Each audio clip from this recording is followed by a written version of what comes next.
오늘은 송년 주일입니다. 한 해 마지막 주일 예배 자리입니다. 그래서 특별히 옆에 계신 분들에게 한 해 동안 수고하고 잘 살아내셨다고 이렇게 수고했다는 격려의 인사를 좀 나누면 좋겠습니다. 수고들. 한 해 2019년이 어떻게 흘러들 갔는지 또 저희 이제 교회를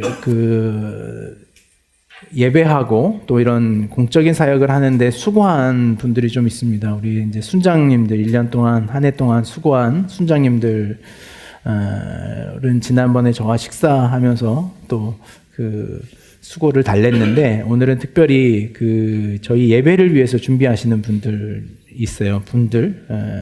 우리 지체들이 있는데 우리 예배 찬양팀 하는 토요일 날 한 3시, 4시면 거의 모입니다. 그래서 이제 저희가 관례가 돼버린 게 이 예배팀이 토요일 날 항상 청소하고 예배 사역을 시작하거든요. 그래서 4시에 청소 시작하면 늦게는 8시 넘어서까지 이렇게 토요일 날 굉장히 어떤 시간입니까? 토요일 날 4시부터 8시면 가장 사람 만나기 좋고 또 개인적인 여유 시간인데 이 시간 희생해서 하는 지체들이 있습니다.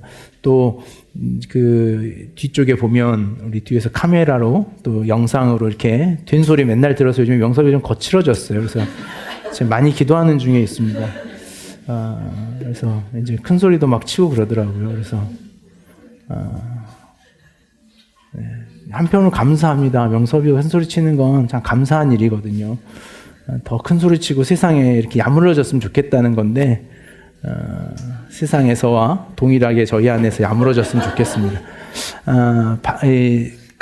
가사를 늘 작업하고 이 하나하나 만들어가는 일에 수고하고 노력하는 분들이 있습니다.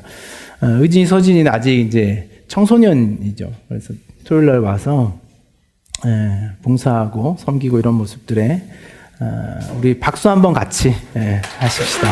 수고하고 애쓰시는 분들 큰 은혜가 있는 것 같습니다. 오늘 송년주일 말씀을 나누려고 합니다. 설교 제목을 이렇게 좀 잡아봤습니다. 시종일관이라고 하는 설교 제목, 우리가 잘 알고 있는 사자성어로 한 해를 마무리해 볼까 합니다. 최근에 제가 보면서 좀 마음에 여러 가지로 안타까움을 느꼈던 방송 프로그램이 백종원의 골목식당이라고 하는, 여러분도 아마 이슈가 많이 되어서 여러 가지 방송뿐만 아니라 여러 가지 측면에서 글들을 좀 봤을 텐데, 제 이 프로그램을 보면서 제 마음에 늘 안타까운 지점이 있는데, 그 안타까움은 뭐냐면 사람이 왜 저럴까, 이런 안타까움이요. 사람이라는 게 왜 저 정도일까라고 하는 사람에 대한 안타까움이 제 안에 늘 있습니다.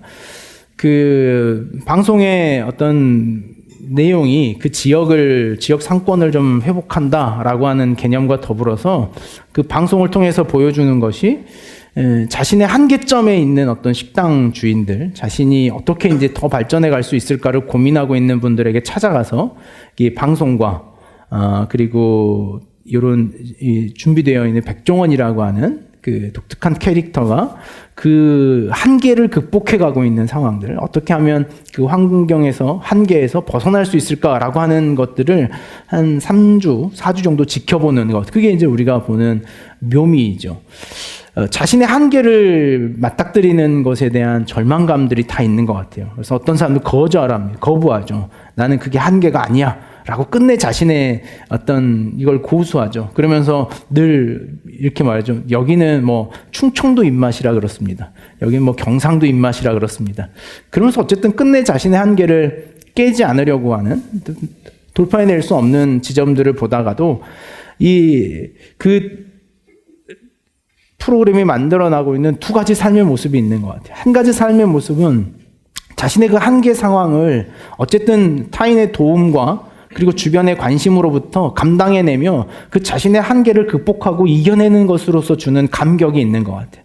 그래서 우리가 그 한계를 다 극복해낸 사람을 보면서 함께해서 박수 주는 거 아니겠어요? 정말 잘했다. 정말 잘 됐으면 좋겠다라고 하는 한편의 모습이 있는가 하면, 반면에 시청자와 저희들에게 있어서 이 안타깝게 하는 마음, 그건 뭐냐면 자신의 한계를 극복하지 못하고 결국에 자신의 한계로 다시 돌아가고 있는 모습들을 볼 때 우리는 안타까워하는 것 같아요. 최근에 이 김해 지역에 있는 어떤 식당으로 다시 돌아가서 그 식당들이 초심을 잃어버렸고 첫마음을 잃었다는 여러 가지 제보들을 하나하나 살펴가면서 찾아 들어가는 장면들을 좀 유심히 봤습니다. 특별히 어떤 도시락 가게 하나를 찾아 들어갔는데 처음에 만들었던 그 김밥의 모양과 맛과 그런 것들이 다 변해버려 있고, 또 자신들이 만들어낸 그 경영 마인드들에 대해서 반감하고 호감하지 못하는 이런 안타까운 모습들을 우리가 좀 보면서 그 도시락 가게 사연이 저한테 좀 제 마음을 집중하게 했습니다. 제가 그 방송을 보다가 가장 제가 수치스럽고 부끄러워졌던 아주 중요한 장면이 있는데, 그 장면이 뭐냐면 그 방송 작가들이 얼마나 어떻게 변했는가를 찍기 위해서 카메라를 들고 그 식당 안으로 들어간 장면을 식당에서 음식을 만드는 분이 계속 보고 있는 거죠. 주목하고 있는 거죠. 그러니까 아마 그분은 그렇게 살았던 것 같아요. 누군가가 카메라로 찍지 않나? 다시 이 백종원이 와서 급시에 여기를 사찰하는 건 아닐까라고 하는 두려움에 살고 있었다는 것이 여실히 드러나더라고요.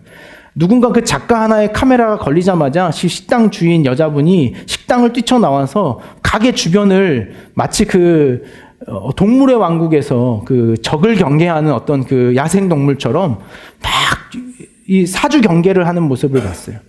근데 저는 그 모습이 오늘 우리 인생이 가지고 있는 가장 초라한 모습이 아닐까라는 생각을 했어요.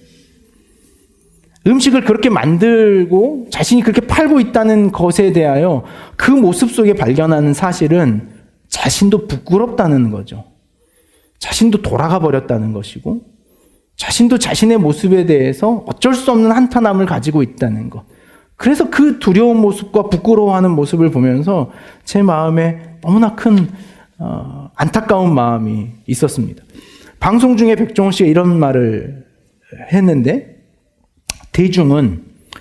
고객은 초심을 잃어버린 사람들에게 기존보다 더 가혹한 평가를 내린다라는 말을 하더라고요.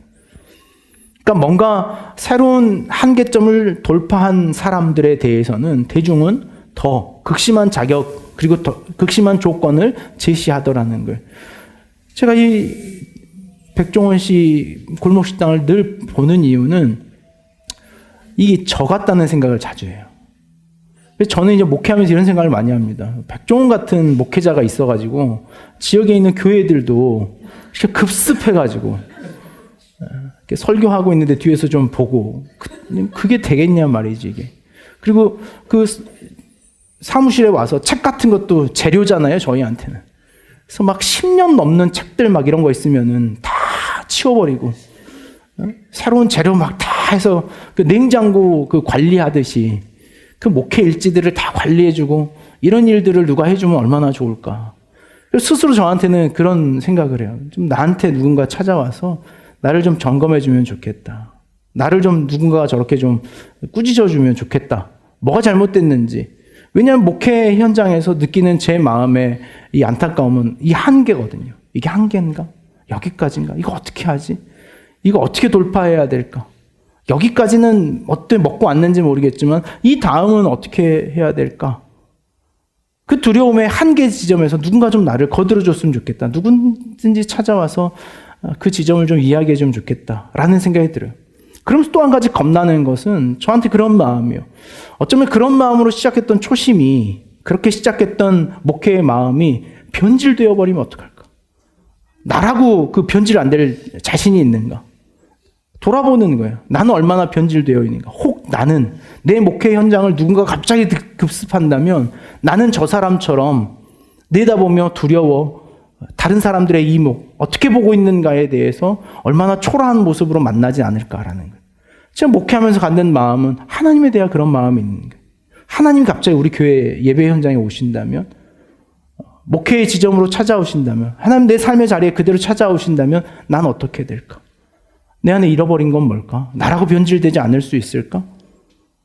내 삶의 모습은 어떨까? 라는 절망과 두려움, 그것이 오늘 이 백종원을 보면서, 이 프로그램을 보면서 제 안에 느껴지는 제 마음의 두 가지 마음의 태도였어요.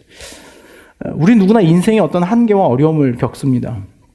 누구나 그런 삶을 하죠. 개인의 한계를 경험하지 않고 살아가는 사람이 어디 있겠습니까?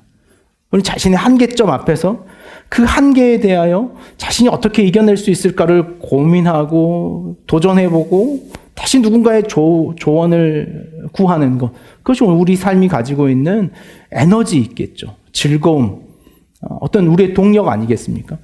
우리가 자신의 그 한계점에서부터 다시 출발할 수 있는 힘, 자신이 경험한 그 한계를 돌파해서 다시 시작하는 지점을 우리는 보통 뭐라고 말하냐면 그 초심이라고 말하죠. 초심. 다시 그 초심이 회복되는 지점, 초심이 다시 한번 일어나서 나를 작용하게 하는 것. 그 백종원의 골목 식당에서 늘 보는 건 초심을 잃어버린 사람들에 대한 절망감이죠. 저 사람 저러지 않았는데, 저렇게 가르쳐 주지 않았는데. 백종원 씨가 늘 하는 말이 그러잖아요. 이건 내가 가르쳐 준 레시피가 아닌데, 이건 내 맛이 아닌데. 근데 그 사람들 다 뭐라 그럽니까? 백종원 레시피다. 초심을 잃어버린 사람들의 초라한 지점, 그 첫 마음, 정직하고 순전하고 성실하고 최선을 다했던 초심을 잃어버린 사람들의 자리가 얼마나 가슴 아픈가라는 생각을 하는 거죠. 한 해의 마지막 지점, 오늘 우리의 송년회 예배에 가장 중요한 주제가 이 초심이라고 하는 것이 아닐까라는 생각을 합니다. 한 해의 마지막 지점에 도달해 있는 저와 여러분의 삶, 그리고 이 기억하는 교회가 가지고 있는 오늘 우리에게 있어서 가장 중요한 점검의 포인트가 있다면 그건 첫 마음, 초심이라는 거예요. 내 인생에 가졌던 초심, 한 해의 첫 지점에서 가졌던 내 마음, 내 인생을 시작하면서 다시 출발하고자 도전하면서 가졌던 그 첫 마음이 무엇인가를 다시 한번 회복하는 건 오늘 그 말이 예레미야 2장에 있는 선지자의 절규에 있는 거예요. 우리 예레미야 2장 말씀을 한번 같이 보십시다. 이 초심에 대한 예레미야의 절규입니다. 이스라엘 백성들은 광야에서 출애굽한 이후에 800년이 지난 지점에 이 예레미야의 절규를 듣고 있습니다. 남유다의 멸망이 눈앞에 와 있고 예레미야는 그들 안에 어떤 마음이 잊어져 버렸는가, 무엇을 다시 회복해야 되는가에 대해서 이렇게 말하는 거예요. 가서 예루살렘의 귀에 외칠지어다. 여호와께서 이와 같이 말씀하시기를 내가 너를 위하여 내 청년의 때의 인애와 내 신혼 때의 사랑을 기억하노니 곧 씨 뿌리지 못하는 땅 그 광야에서 나를 따랐음이라. 이스라엘은 여호와를 위한 성물이요 곧 그의 소산 중에 첫 열매니 그를 삼키는 자면 모두 벌을 받아 재앙이 그들에게 닥치리라. 여호와의 말씀이니라. 예루살렘의 귀에 외칠지어다. 예레미야가 예루살렘을 향하여 외치는 예레미야의 선언입니다. 뭐라고 이야기합니까? 두 가지를 강조합니다. 하나는 청년의 때의 인애와 신혼의 때의 사랑이라고 하는 한 가지 묶음과 또 한 가지는 씨 뿌리지 못할 땅 광야에서 나를 따랐음이라고 하는 이 두 가지의 문제예요. 첫 번째, 거기서 말하는 청년의 때의 인애, 신혼의 때의 사랑이라고 하는 것은 동일한 개념에 대하여 태도와 관계를 구분하여 말하고 있는 것이죠. 본문에 있는 청년이라고 하는 단어는 히브리어 누이림이라고 하는 단어에 등장. 누이림. 이 누이림이라고 하는 단어는 히브리어 아이라고 하는 단어에 나이르라고 하는 단어가 변형된 겁니다. 그러니까 아이라는 거예요. 아이. 아주 어린 아이 때 가졌던 인애라고 하는 거예요. 그 시기가 가졌던, 이스라엘이 가졌던 시기는 하나님 앞에 어린아이처럼 살았던 하나님에 대한 그 처절한 사랑, 절절한 사랑의 태도를 인애라고 표현하는 거예요.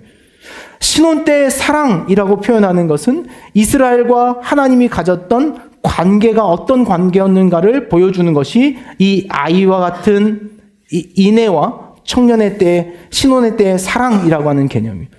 오늘 우리의 마음에 기억하는 교회가 장점이 있다면 저는 이 청년의 마음일 것이다라는 생각이 들어요. 제 마음에도 첫 시작의 지점은 그 청년의 마음이었습니다. 그 청년이라고 하는 태도, 그 신앙의 젊은이라고 하는 태도가 오늘 우리가 가졌던 이 기억하는 교회의 첫 출발점이었고 우리 신앙의 자랑이었다는 생각을 가져요. 젊다는 건 뭡니까? 아직 구조화되지 않은 지점이 있다는 거죠. 아직은 열려있고 역동성이 있고 자발성이 있다는 것이 청년의 힘이었어요. 오늘 제 마음에 3년을 돌아보면서 이 마음이 있는 거예요. 우린 그 마음이 아직 있나? 하는 생각이 드는 거예요. 제 마음에도 마찬가지였어요. 제 마음에 제가 최근에 너무 늙어버린 것 같다는 절망감이 막 들어요. 아저씨가 된 것 같다는 생각. 그러면서 제가 어떤 마음이 있냐면 무엇이 사라져버렸냐면 이 역동성이 사라졌어요. 자꾸 두려워요. 사람 한둘 왔다 갔다 하는 게 이렇게 크게 느껴질 때가 없었는데 갑자기 크게 느껴지기 시작해요.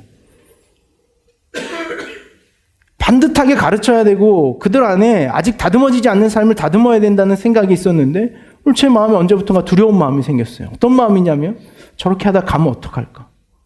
예전에 여러분 부목사 할 때는요. 갈 것에 대한 두려움이 없었습니다. 그러니까 제가 저 부교육자 할 때는요. 몇몇 불러놓고 교회를 떠나라는 제가 충고도 여러 번 했어요. 교회 나오지 마라. 너 그만 나오면 좋겠다. 네. 교회를 너 우습게 생각하는 것 같은데 그러면 안 돼. 가라. 그래서 실제 안 나오는 친구들도 있어요. 어디서 지금 어떻게 있는지 죄송한데. 근데 이제 와서 그런 마음이 있는 거예요. 청년의 마음. 오늘 저와 여러분에게 하나님 주신 마음이에요. 그 청년의 마음이 있느니. 여러분 우리 교회가 청년으로만 다 돼 있다 보니까요. 장점이 청년이었는데 이 또 단점이 뭐냐면 이 청년이 전체적으로 고령화가 된다라는 거예요. 이제 그래서 막 30대 후반만 돼도 뭐 교회 중진인 것처럼 막 착각해요. 그래서 뭐 제가 합니까? 저 애들이 해야죠. 미래.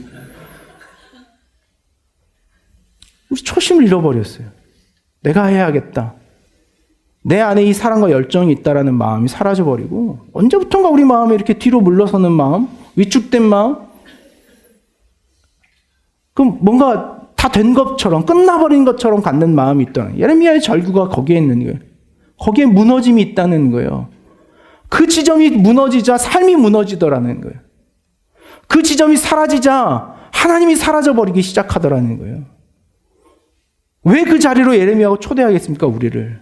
왜 그 지점을 다시 회복해야 된다고 말하는 거예요? 남유다의 멸망의 직전에서 말하는 거예요. 그 마음 못 회복하면 누구든지 멸망한다는 거예요. 나이가 들어서 멸망합니까? 젊어서 멸망하지 않을 자격이 있습니까? 없어요. 누구나 이 첫 마음, 이 첫사랑의 마음이 사라져버리면 누구나 망하는 길, 멸망의 길로 갈 수밖에 없더라는 거예요. 교회를 시작하면서 가진 첫 마음들이 있습니다. 처음에는 아마 저를 좀 안타깝게 여기는 사람들이 와서 돕기도 했던 것 같아요. 야, 저거 나 안 도와주면 누가 저 도와줄까? 나라도 가서 이렇게 뭐 청소라도 좀 얹어주고, 또 반주도 좀 해주고 해야지. 라는 생각이 있었는지 모르겠어요. 지금 그 마음이 아직도 우리에게 있나? 우리 안에 그 마음이 아직도 살아있나? 라는 생각이 들어요. 신혼 때의 사랑입니다. 신혼이라는 게 여러분 뭡니까? 신혼이라는 게 여기 가장 재승이 전혀 모르겠다는 신혼에.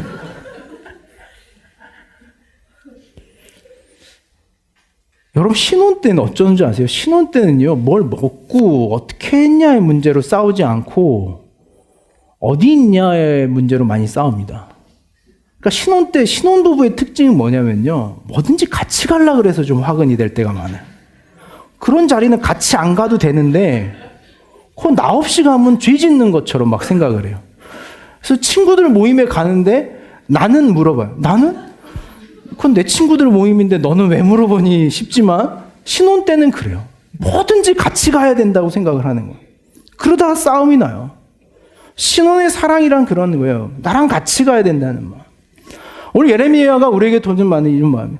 오늘 우리가 하나님과 같던 마음이에요. 어디든 내가 하나님과 동행하겠다는 마음. 그래서 막 하나님과 싸워야 돼요. 하나님 거기 같이 가셔야죠. 근데 요즘 우리 마음 어떻습니까? 하나님 여기 계세요. 거긴 제가 다녀오겠습니다. 오늘 첫 마음 초심이에요. 잃어버린 초심. 우리 첫 마음은요, 어디나 하나님. 제가 청년 때요, 제가 막 신앙생활 시작하고, 제가 워낙 친구들하고 이렇게 험하게 놀았기 때문에, 이렇게 막 회심하고 제 안에 어떤 혼란이 있었는데, 어떤 혼란이에요? 목사님 계속 설교 중인데, 하나님이 여러분과 늘 함께 하십니다. 어디 가든지 하나님 당신과 함께 합니다. 늘 살아갔는데, 제 걸음이 그 신앙 초기만 해도 어디에 많이 있었냐면, 대부분 술집이나 뭐 당구장이나 뭐 이런 데였어요. 그래서 어느 날 제가 이렇게 친구들하고 같이 이렇게 술 먹는 자리에 앉아 있는데 이런 생각이 번뜩 드는 거예요. 하나님 여기도 계시나? 이런 생각이 드는 거예요. 하나님 여기도 앉아 계실까? 그래서 생각해보니까 그래요. 내가 있으니 하나님 여기 계시겠구나. 내 삶의 현장이 여기니 그곳의 모양과 모습이 어땠든 하나님 여기 계시겠구나. 하나님 지금 나와 함께 하시는구나. 그 신앙의 초년병 시절 때, 그 순수하던 시절에 제 마음은 그랬어요. 제가 신학교 막 갔을 때 너무나 뜨거웠습니다. 제가 신학교를요, 처음에 한번 간다 그랬다가 저희 지도하는 목사님께서 너 같은 애는 신학하는 게 아니야 라는 말을 듣고 제가 그 목사님하고 한 1년 반 동안 말을 안 했어요. 얼마나 제 마음에 상처가 됐는지. 그래서 제가 접었습니다. 아, 신학교는 나 같은 애가 가는 게 아니야. 나 같은 애가 가는 게 아니랬지. 뭐 이런 말을 막 하다가. 그리고 나서 한 3년 지나고 나서 다시 제 마음에 부르심이 있는 거예요. 다시 해야겠다. 그래서 어렵게 용기를 내서 그 목사님한테 이야기했어요. 목사님, 제가 신학을. 그래서 그분이 그러는 거예요. 그래, 지금은 갈 때가 됐다. 그러시는 거예요. 얼마나 큰 마음에 기대와 기쁨을 가지고 제가 신학교에 갔겠습니까? 제가 신학교 막 가가지고요, 입학하는 첫날 책보에 눈물이 막 나는 거야. 눈물이 막 나는데 왜 눈물이 나냐면 이 너무 거룩해 보이는 분들과 찬송가를 하는데 여러분 뚜껑이 열릴 것처럼 막 찬송가를 크게 부르는 거예요. 너무 막 거룩해서 저분들이 저렇게 거룩한 분들하고 내가 같이 예배를 드릴 수가 있을까? 그래서 막 자기들을 다 전도사라고 불러요, 스스로. 근데 저는 신대원 막 갔을 때 그냥 평신도였거든요. 근데 누군가 저한테 그러는 거예요. 전도사님 그러는데 그 전도사란 말을 한번 듣고 제가 막 그 얼굴로 표현은 못해요. 좋다는 표현은 못하는데 막 그 감당할 수 없는 감동이 제 안에 있는 거예요. 제가 신학교 1학년 때 가가지고 수업 시간 들어갈 때마다 감동이 있었어요. 하나님 나를 여기에 보내셨구나. 하나님 여기까지 나를 인도해 주셨구나. 선지동산이라고 하는 호칭이 있습니다. 대부분 모든 신학교를 선지동산이라 그래요. 근데 저는 그때 몰랐어요. 호남신학대학교만 선지동산인 줄 알았어요. 왜냐하면 거기 뒤에 선교사님들 묘역이 있거든요. 그래서 묘역이 있는 데만 선지동산이라 생각을 했는데, 그러면서 제가 그 선교사님들 묘역이 있는 데를 이렇게 걸어 올라가면서 마치 제가 100년 전에 그 유진벨 선교사님하고 같은 영역에 있는 것처럼 막 감동이 있는, 저들을 인도하신 하나님이 나를 여기까지 인도했구나 라면서 막 눈물을 흘리기 시작했는데 3학년 졸업할 때는 어디 갔는지 모르겠어요. 그 감동. 하나님 함께 하셨다라는 걸음으로 와서 신학교 걸음걸음 구석구석이 감동이었거든요. 화장실도 막 눈물이 났어요. 신학교 화장실은 이렇구나. 별거 없구나. 똑같구나. 다니면서 막 눈물이었습니다. 근데 3학년 졸업할 때는 그 세속적 생각. 어디로 목회지 갈까? 어디가 일은 편한데 돈은 많이 준다더라. 어디 가야 목사 안수까지 보장이다더라. 로 이야기하고 있는 제 자신을 보는 거죠. 신혼의 사랑을 회복하는 거예요. 어디든 내 하나님과 함께 해야겠다. 어디든 하나님과 함께 걸어가고 있다는 그 첫 마음. 예레미야가 그 지점으로 우리를 부르고 있는 거예요. 예레미야가 말하는 세 번째 이미지는 뭐였습니까? 씨 뿌리지 못하는 땅, 그 광야에서 나를 따랐습니다. 삶에 아무것도 없는 지점이죠. 여러분, 광야는 뭡니까? 이스라엘에게 광야는 어떤 땅이었습니까? 이스라엘의 광야는요, 온통 불평과 불만과 절망이 가득했던 곳이 광야였어요. 우리가 지난주에 민수기 21장 말씀을 봤던 것처럼 그들은 광야 40년 마지막 지점에서도 하나님 앞에 원망했습니다. 우리를 이러려고 애굽에서 구원해내셨습니까? 그 출애굽 2세대들까지도 그 부모의 원망과 절망을 그대로 담고 있었던 것이 그 광야였어요. 근데 뭐라고 말하면 그 광야에서 나를 따랐으며, 삶의 좋은 자리, 기쁨의 자리뿐만 아니라 절망하고 낭망하고 어려움의 자리에서 하나님을 따랐던 그 하나님을 따랐던 초심의 마음, 기쁜 자리뿐만 아니라 어디에서 우리는 하나님을 더욱더 분명히 붙잡았습니까? 아픈 자리, 광야와 같은 자리, 절망하는 자리에서 그 하나님을 붙잡았던 우리의 무릎이 사라져버렸다는 거예요. 그러니까 저를 보니까 그래요. 제가 요즘에 저를 늘 반성하면서, 오늘도 예배 직전에 우리 전사님 마지막 찬양하고 기도하자 그럴 때 하나님 앞에 기도했던 그 마음은 제 안에, 하나님 제게 좀 영성을 회복하게 하십시오. 좀 무너진 좀 영성이 회복되기를 원합니다. 이 마음이 저 안에 있는 거죠. 좀 어려움을 가지고 하나님 앞에 몸부림쳤던 기도의 자리, 그게 광야 아니겠어요?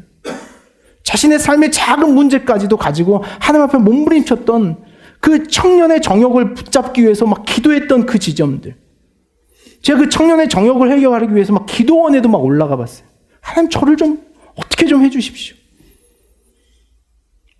그 자신의 삶을 붙잡고 몸부림치면서 자신의 삶의 이야기들을 한 걸음 한 걸음 한 걸음 가져가면서 하나님 앞에 기도했던 그 지점, 거기가 광야예요, 광야. 예레미야는 거기로 다시 회복하라는, 그 초심을 회복하라고 하는 마음을 우리에게 동일하게 이야기하고 있는 거죠. 정말 우리가 가져야 될 중요한 마음은 우리의 신앙의 초심을 회복하는 마음이에요. 하나님 앞에 가졌던 이 마음, 늘 동행하며 열망하며 나와 함께 한다는 사실에 대하여 감격했던 그 마음, 우리 그 지점이 언젠가 있어요. 여러분 누구에게나 다 있어요. 그 지점이 있어야만 우리는 여기에 있거든요. 여러분 그 초심이 무너지면 우리의 삶이 무너집니다. 시종일관 오늘 우리의 삶이 처음과 마지막이 같은 지점에 있지 않으면 우리의 삶은 그 백종원의 골목식당처럼 조롱받는 삶이 되고 마는 거예요. 절망하는 삶, 누구에게 부끄러운 삶이 되는 거예요? 하나님 앞에 부끄러운 삶이 되는 거예요. 하나님의 카메라가 언제 나를 비출지 모르는 두려움. 그 조급함과 인생에 대한 자신 없는 모습. 그 모습으로 살아갈 수밖에 없는 우리의 모습을 보게 되더라는 거예요.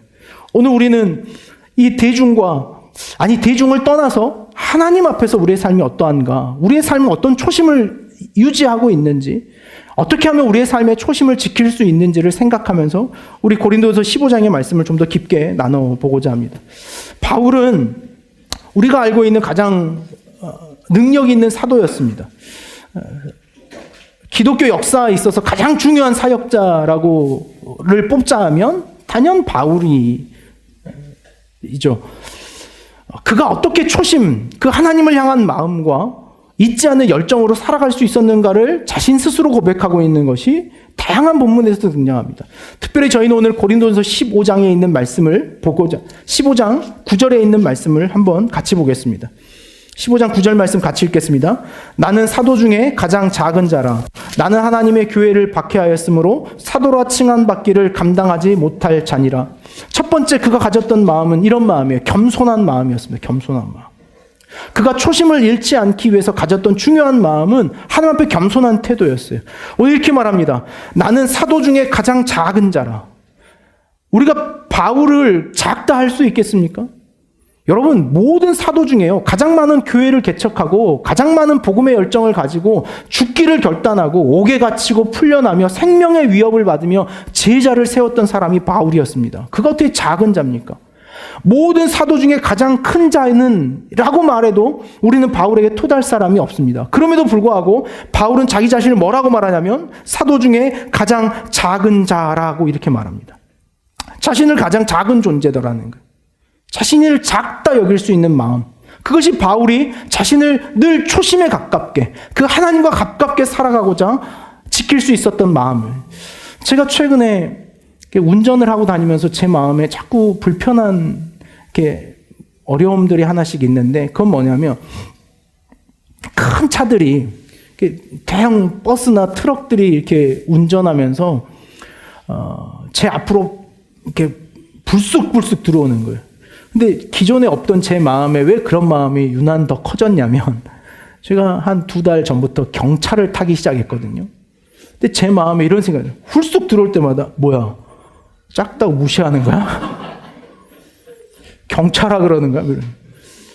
우리 그런 말 하잖아요. 예전에 경차 한참 희화시킬 때는 너 그거 목 굴러가게 껌 붙여놓는다 막 이런 말들 했죠. 경찰 탈 때는 이렇게 목장갑을 항상 끼고 타야 된다 이런 말을 했어요. 왜요?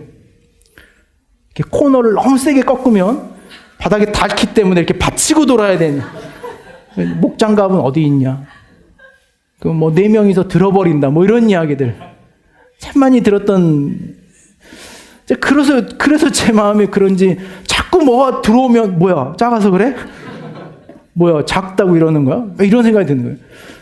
여러분, 근데 차가 작았지 사람이 작은 건 아니잖아요.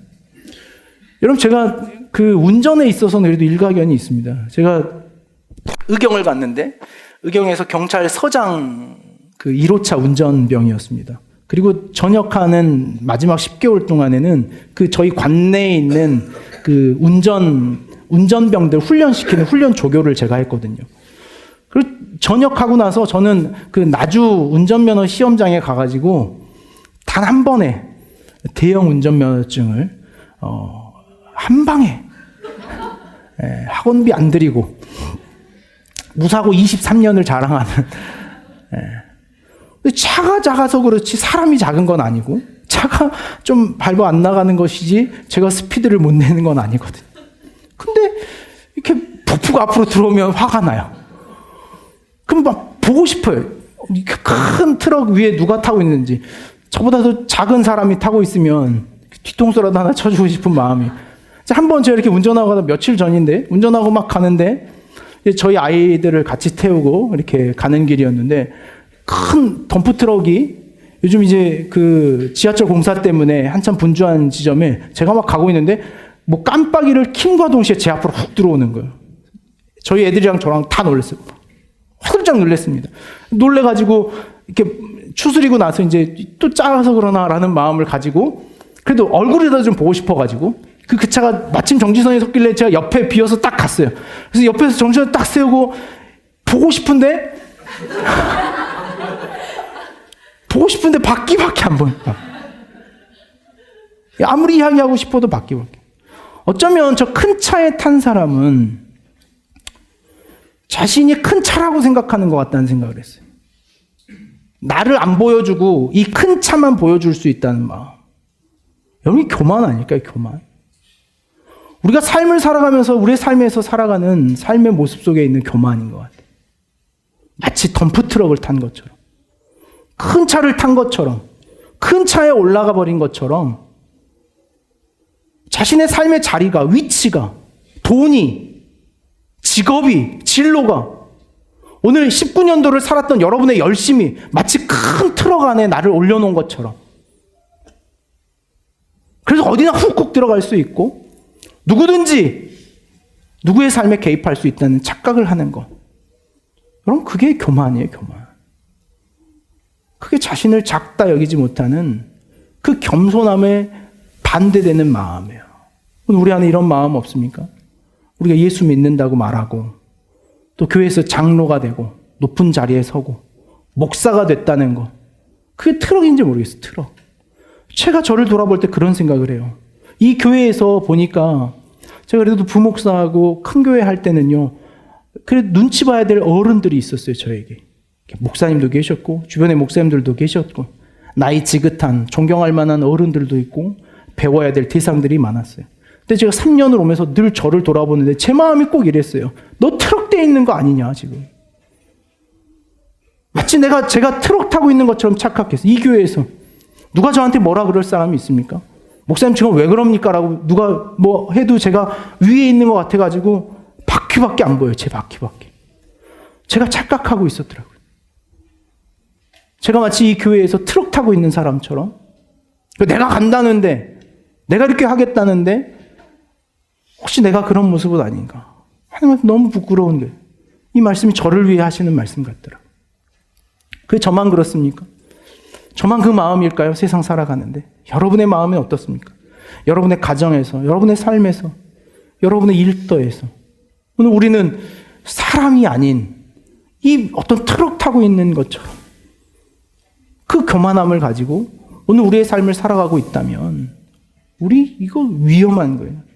얼마나 위험한 겁니까? 오늘 한국 도로 사정과 같은 거예요. 우리의 삶이 초심을 잃어버리고 빵빵대고 시끄럽고 갈등하고 타인의 삶에 깜빡이 없이 진입하는 인생. 오늘 그것이 우리의 삶의 동일한 모습이 아닐까라는 생각을 하는 거예요. 에베소서 3장 8절 말씀은 바울은 동일하게 이렇게 말합니다. 에베소서 3장 8절 말씀 한번 같이 찾을까요? 신약성경 313페이지.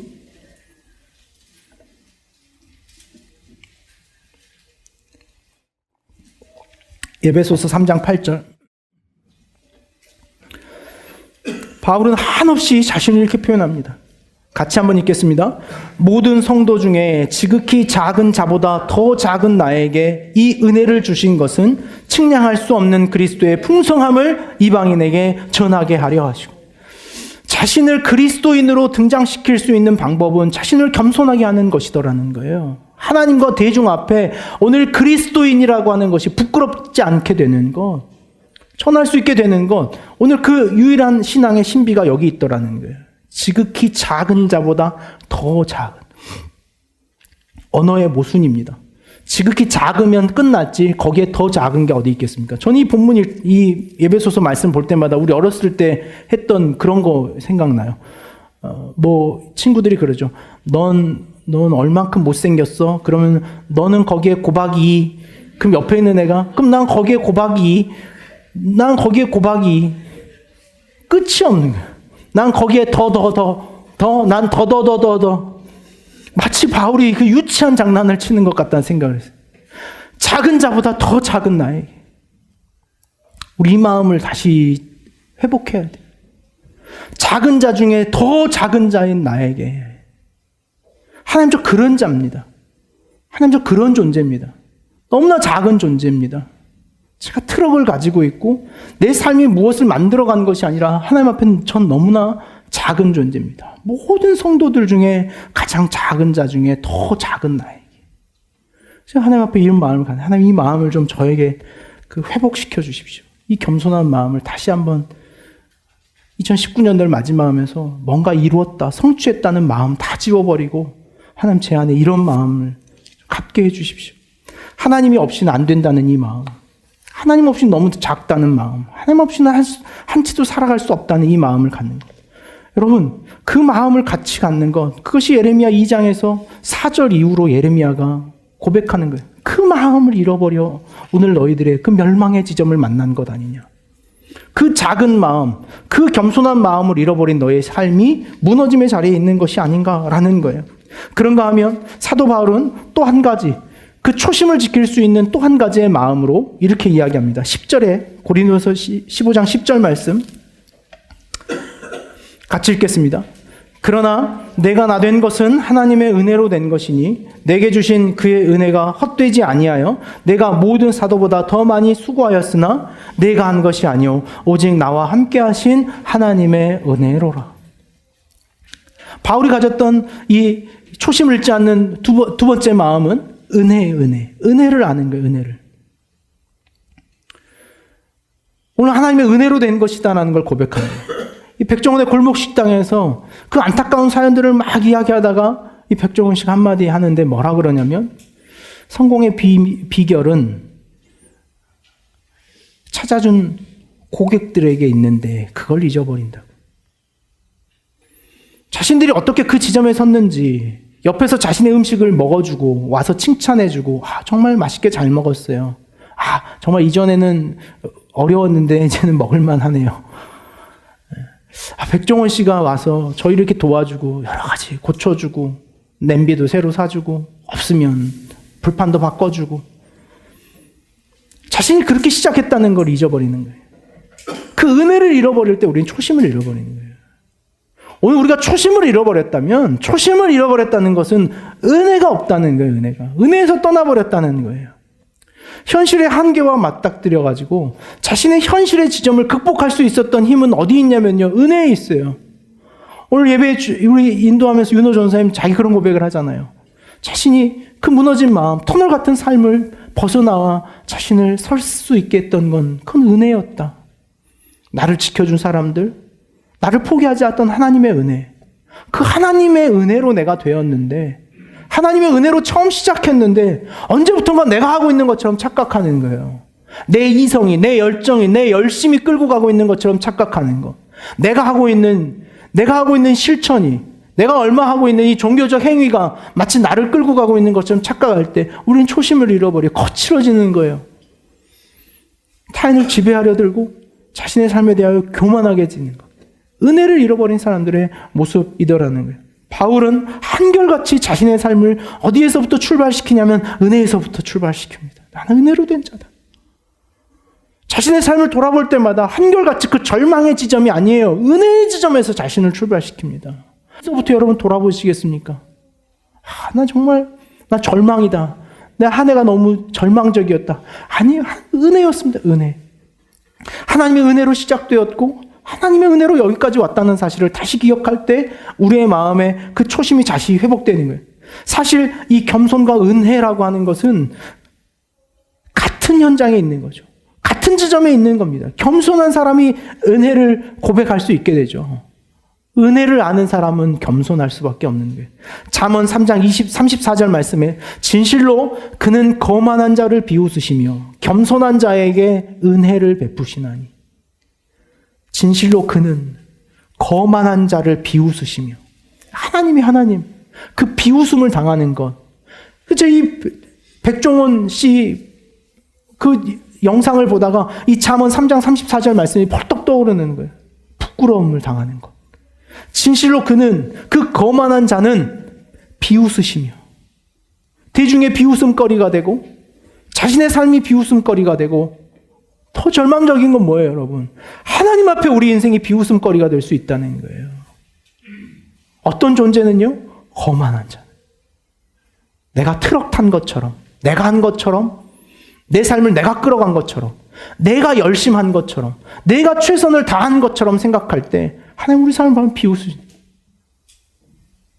바울이 어떤 마음이 있어야 돼요? 은혜로 시작했다는 이 마음이 있어야 돼요. 겸손한 자에게 은혜를 베푸시는. 제가 여러분 단독 목회를 이제 막 시작하면서 저는 잘 될 거라는 생각을 가지고 시작했습니다. 저는 제가 이렇게 목회를 시작한다면 제가 말씀에 대한 해석도 명확하다고 생각을 했고, 또 목회적인 어떤 감각도 굉장히 좀 남다르다, 잘할 수 있을 거라, 시대에 대한 어떤 통찰 이런 것들도 남들보다는 내가 더 갖췄으니 개척을 해서 누군가 목회를 한다면 나 같은 사람이 해야 되지 않을까라는 생각으로 여러분 제가 목회를 시작했을까요? 맞다 그런 생각이 드십니까? 맞아, 너 그렇게 맞잖아. 그렇죠. 그럴 수 없었습니다. 두려움에서부터 시작했어요. 두려움에서.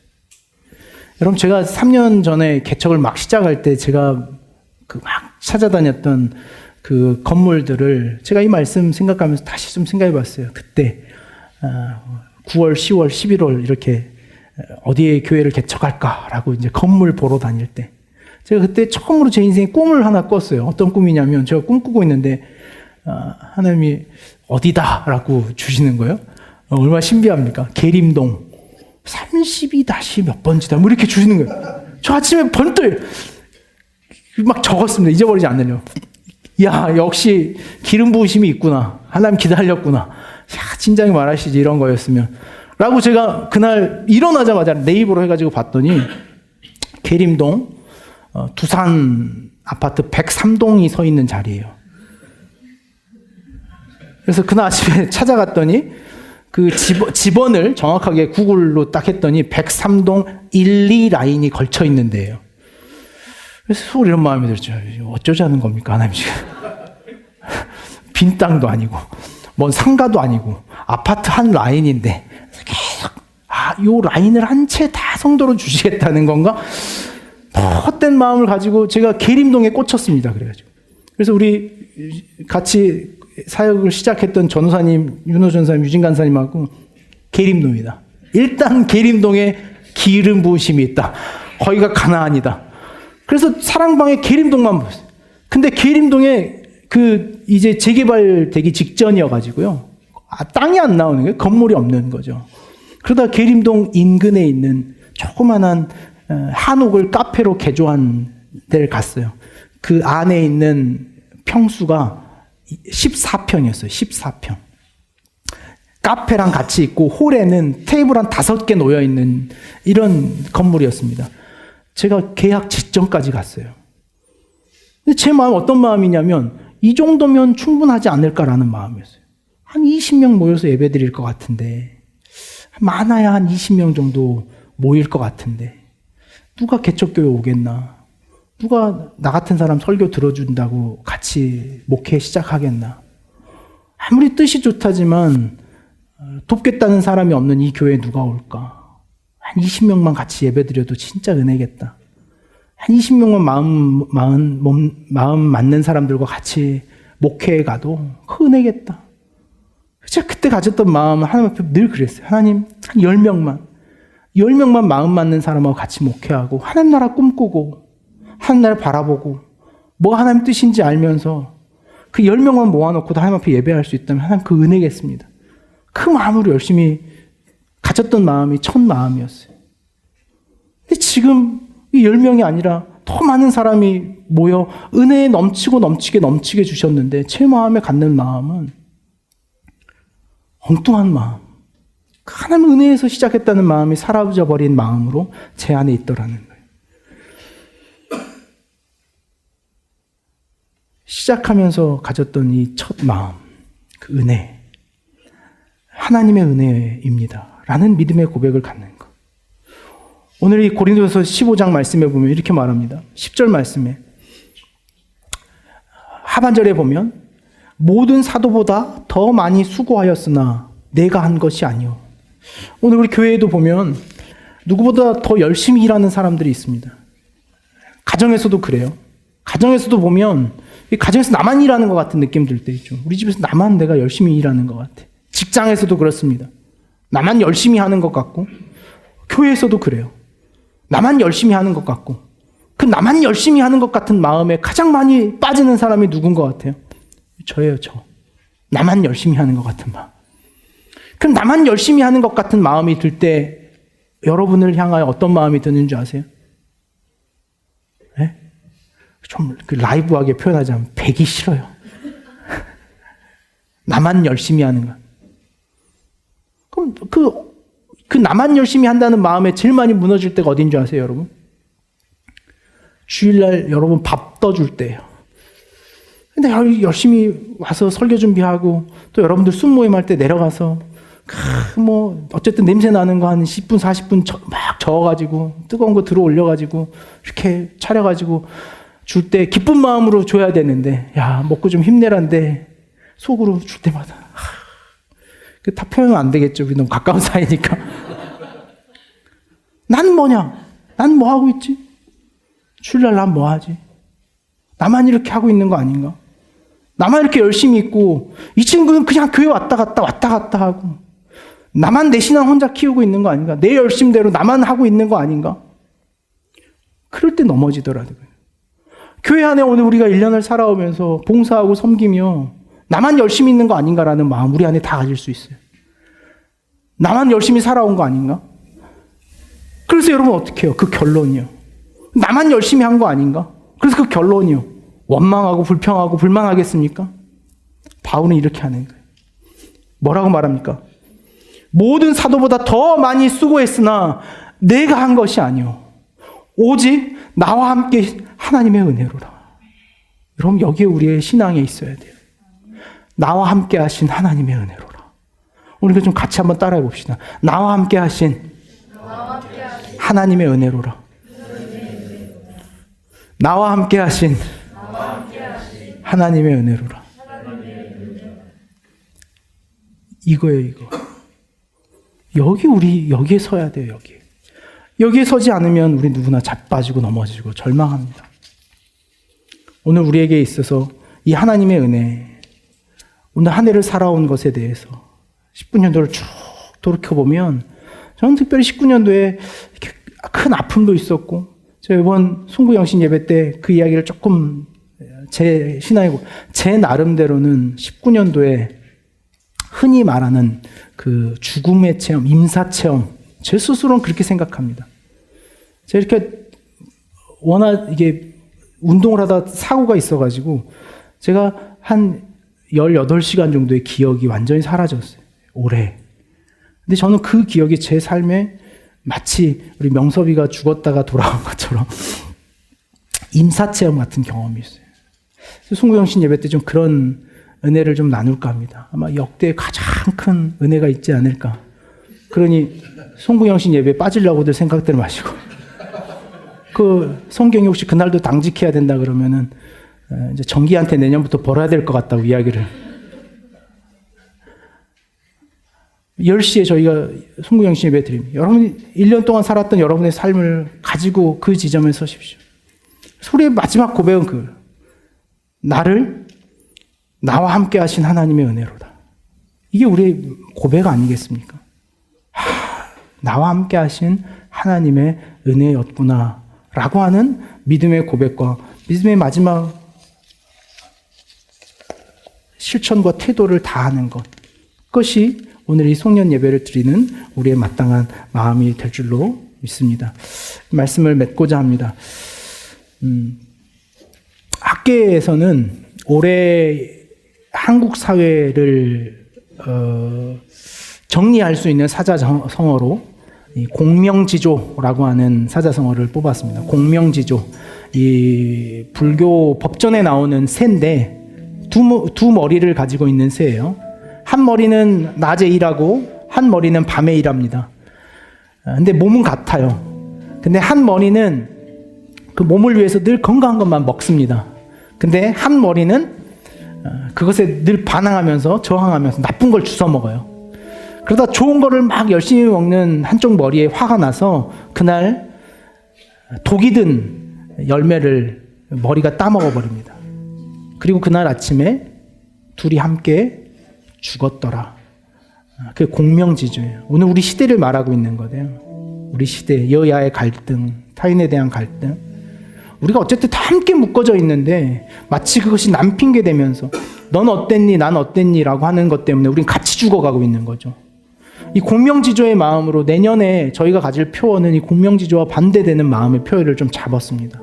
우리가 함께 살아간다는 것, 함께 성실해야 된다는 것, 함께 정직해야 된다는 것에 대한 마음으로 2020년을 살아가는 저희가 됐으면 하는 마음이 있어요. 오늘 기억하는 교회가 연말을 가지며 우리의 마음에 새겨야 될 중요한 사자성어가 있다면 그건 시종일관이라는 생각이에요. 시종일관. 처음과 끝이 하나로 통해 있다. 뭐예요? 은혜로다. 은혜여야 돼요. 은혜로 시작했어요. 우리의 모든 삶은 은혜로 시작했습니다. 우리의 구원은 하나님의 은혜로 시작된 거예요. 내 모든 것은 은혜의 지점에서부터 다가왔습니다. 우리의 끝도 은혜여야 돼요. 하나님의 은혜였습니다. 함께 하신 하나님의 은혜였습니다. 우리 이거 외에 더 이상 할 말이 없는 사람들이에요. 우리 믿음의 고백을 가지고 우리가 이번 주 한 주간 그 송년의 날을 잘 맞이했으면 좋겠어요. 하나님의 은혜를 기억하시면서 순국영신 예배로 나오십시오. 그래서 우리 예배 안에 하나님이 함께 하셨던 그 은혜의 감격을 함께 고백할 수 있는 저와 여러분들 될 수 있기를 간절히 원합니다. 이 마음을 그대로 담아낸 찬양이 하나 있었어요. 은혜로다 주의 은혜, 한량없는 주의 은혜, 은혜로다 변함없는 신실하신 주의 은혜. 우리 이 찬양의 고백을 같이 하는 것으로 우리의 마음을 주께 고백하기 원합니다.